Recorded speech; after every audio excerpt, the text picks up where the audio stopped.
Setelah kasus judi online yang menyeret nama ayahnya menjadi viral, penyanyi cilik berbakat, Pharrell Prayoga akhirnya memberikan tanggapan resmi. Dalam suasana yang penuh sorotan, Pharrell tetap menunjukkan kedewasaan dan ketenangan yang luar biasa.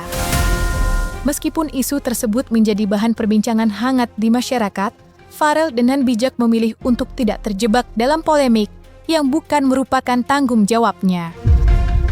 Kemarin, Pharrell terlihat mendatangi Polresta Banyuwangi dengan didampingi oleh manajernya, Muhammad Rais, serta kuasa hukumnya, Charisma Adelaga Sugianto. Dalam pertemuan tersebut, ia secara terbuka mengungkapkan perasaannya terkait kabar penangkapan ayahnya atas dugaan keterlibatan dalam aktivitas judi online. Ya keadaannya seperti biasa. Jadi saya Pharrell ayahnya yang ngobrol-ngobrol aja. Cuman yang pesan dari Pharrell tadi, yang mudah-mudahan setelah ini ayahnya bisa berubah gitu, maksudnya bisa berubah menjadi lebih baik gitu loh. Pesannya itu adalah yang mudah-mudahan sampean ya istilahnya mudah-mudahan kedepannya lebih baik gitu loh, nggak mengulangi hal-hal seperti ini gitu. Ya kalau misalnya dari polisian sendiri sih sudah menetapkan sebagai tersangka, sudah ada barang bukti juga yang mereka temukan gitu. Kalau ibunya kemarin kan sempat dibawa juga ibunya, tapi kan sudah dilepaskan karena ibunya sempat dibawa juga pada saat penangkapan.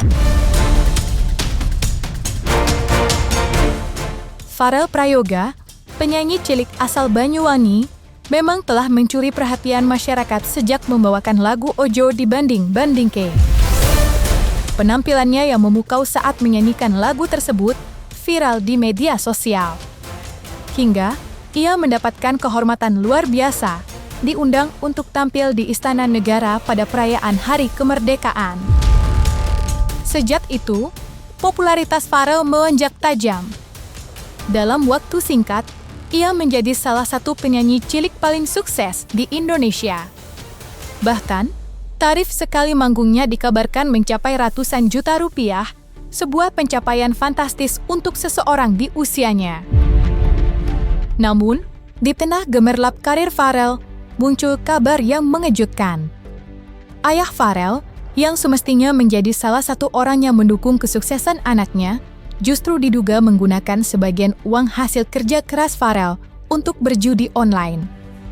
Lantas, seperti apa reaksi Pharrell Prayoga setelah aliran dana darinya dipermasalahkan dalam kasus yang menjerat ayahnya? Saya kurang tahu ya. Saya ada di luar kota ya mas ya. Jadi kayak saya sebagai anak yang gimana jatuh ya. Anak yang kerja ya saya berhak ngasih orang tua uang kan gitu ya. Kalau uangnya ya gak tahu dipergunakan buat apa aja ya gak tahu. Ya yang saya tahu kan judi itu kan sifatnya bikin candu ya. Bikin candu mungkin dari awalnya sedikit, pelan-pelan sehingga kayak menjadi kecanduan ya.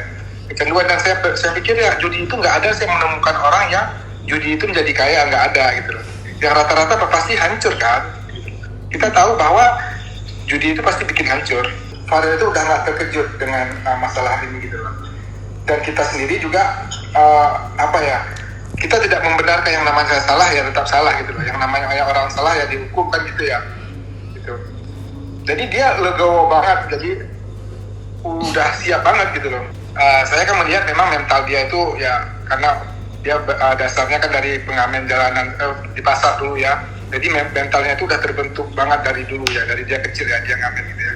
Sehingga pada saat kejadian-kejadian seperti ini dia nggak langsung down gitu ya. Terus saya tanya kayak gitu ya. Maksudnya ya saya oke, aku santai gitu ya. Tapi kamu sedih nggak?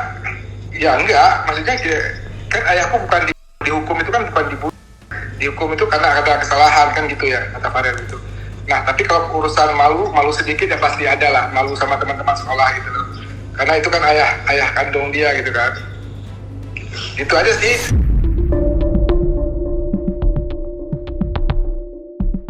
Imbas dari perbuatannya, ayah dari Pharrell Prayoga kini harus menghadapi konsekuensi hukum yang berat.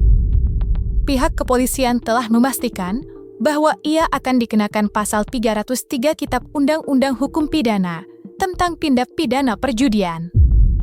Pasal tersebut mengatur ancaman hukuman yang cukup berat, yakni maksimal 10 tahun penjara. Namun, permasalahan hukum yang dihadapi ayah Farel tidak berhenti di situ. Pihak kepolisian juga mengindikasikan adanya potensi jeratan tambahan melalui Undang-Undang Informasi dan Transaksi Elektronik. Jadi yang bersangkutan ya kami sangkakan dengan pasal 303 KUHP dengan ancaman 10 tahun, namun tidak menutup kemungkinan juga kami akan dalami terkait dengan ITE-nya, Undang-Undang ITE, terkait dengan judinya juga. Semoga dari kejadian ini bisa Pak Syafri bisa berubah menjadi yang lebih baik. Akan memiliki kerugian finansial yang jauh lebih besar. Tabungan habis, harta benda bisa dijual semua, bahkan bisa berhutang. Ya, berhutang ke rentenir misalnya, ke Bank Emok misalnya ya. Dan namanya juga judi online. Transaksinya digital tanpa batas. Sekarang kita nggak sadar ternyata uangnya udah besar sekali yang kita habiskan. Yang ketiga, judi online berbahaya kenapa? Karena bisa menyebabkan gangguan kesehatan mental, stres, kecemasan, depresi, rasa bersalah. Judi online bisa mengganggu hubungan atau relasi sosial dan juga keluarga. Biasanya orang yang kecanduan judi online menyembunyikan kegiatannya, berbohong sama pasangan, dan banyak cerita mengabaikan tanggung jawab kepada keluarganya.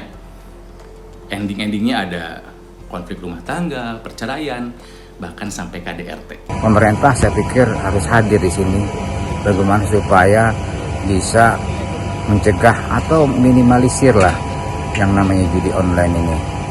Judi online itu bisa merambat yang namanya bisa pinjol nantinya, nggak bisa bayar, kemudian putus asa, bisa terjadi hal-hal yang tidak diinginkan.